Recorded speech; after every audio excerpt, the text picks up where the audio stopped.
makikita natin ang agrikultura, pagsasaka, at nag-aalaga ng mga hayop. At dito rin tayo makakakuha ng mga raw materials na gagamitin sa ating bagong produkto. Halika't tumako naman tayo sa secondary sector na kung saan dito dinadala ang mga raw materials na nanggaling sa primary sector.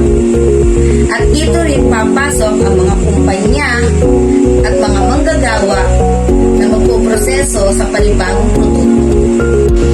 Hops, nandito na tayo sa tertiary sector o mas kilalang service sector na nabibilang ang mall kung saan nagtitinda sila ng mga goods and needs. Sa school naman, dito nagtuturo na magandang asal ang mga guro. Sa ospital naman, naggagamot ang mga doktor. At transportasyon kung saan tayo sumasakay